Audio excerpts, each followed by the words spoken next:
Okay, in this video we'll discuss the electron transport chain. This is phase 3 of aerobic cellular respiration. And in this series of reactions, the NADH and the FADH2 that were generated in the previous reactions actually gets processed, and the energy that they're carrying gets transferred into ATP molecules so that the cell can actually use that cellular energy. And this diagram looks a little bit complicated, but it's really not as complicated as it looks. What we're looking at is a real close-up of the mitochondria. This might be a diagram of the mitochondria that you're more familiar with, and all of the citric acid cycle and the Krebs cycle has been going on inside of the mitochondrial matrix. Now, the fact that there are two membranes actually allows for sort of an energy pump to be produced, and what essentially happens is that you create a difference in charge across that membrane, which is also known as voltage or electrical potential. We're not going to get into all the details of that in this video, but you should know that there are a bunch of enzymes embedded in the membrane here, this inner membrane. And so if we look back at this previous diagram, we'll see here's the citric acid cycle or the Krebs cycle taking place, and it's generating a bunch of NADH. It's also generating some FADH. It's not exactly shown in a way that's recognizable in here, but what ends up happening is the NADH comes in and it transfers its electrons, a pair of electrons, to each of these enzymes or electron carriers, and they're sort of iron based. They're called the cytochromes, and it's one of the reasons we need to have iron in our diet is to keep making these cytochromes that have iron as a component. But these electrons get transferred from carrier to carrier, and ultimately they end up producing some ATP. Now, the very last carrier, or the very last recipient of these electrons, actually is oxygen. And throughout all this, you've seen how carbon dioxide is formed, but maybe you have been asking yourself, well, why is oxygen necessary?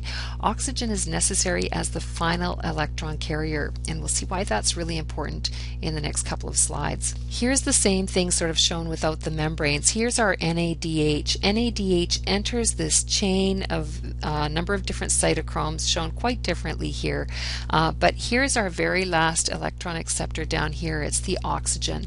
And when NADH drops off its electrons, its hydrogens are also separated from it.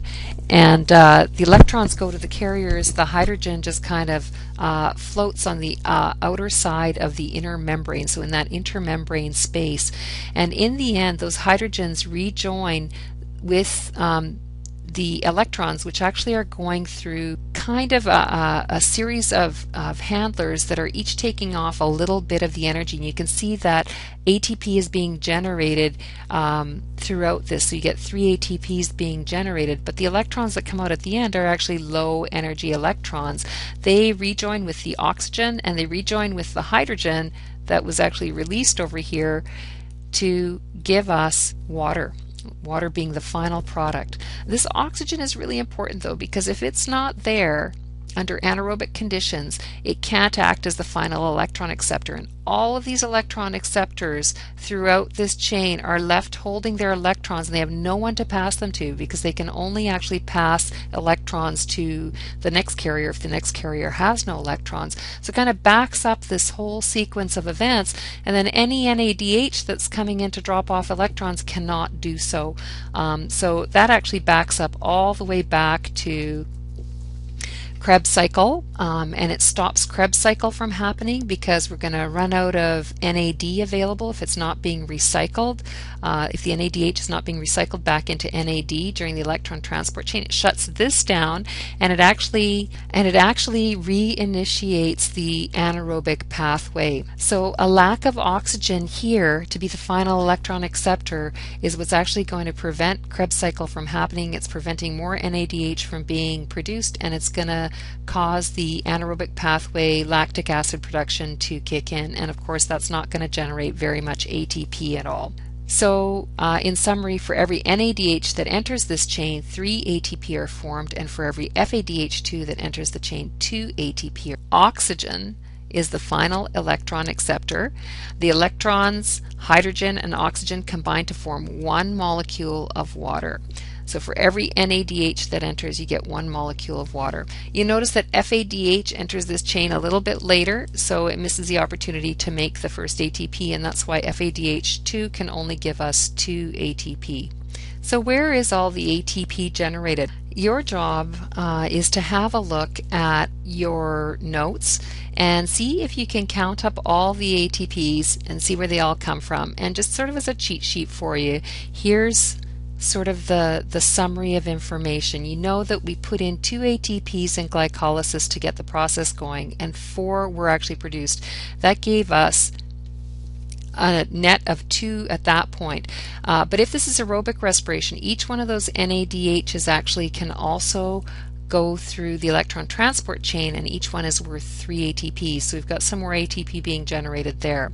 Now, this minus 2 ATP is related to the fact the NADH formed in glycolysis is formed in the cytoplasm. And we won't go into details on that at this point. We know that there are 2 free ATP being formed during Krebs cycle, that there is 1 in each one of the 2 cycles that are occurring with the 2 pyruvates. We know that 8 NADH are formed, which is worth 24 ATP, and 2 FADH are formed, worth 4 ATP, for a total of 36 ATP.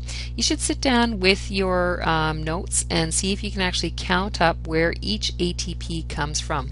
Another point of discussion that will follow in class is other pathways to cellular respiration, because we don't just eat sugar, we eat proteins, we eat fats, we eat complex carbohydrates.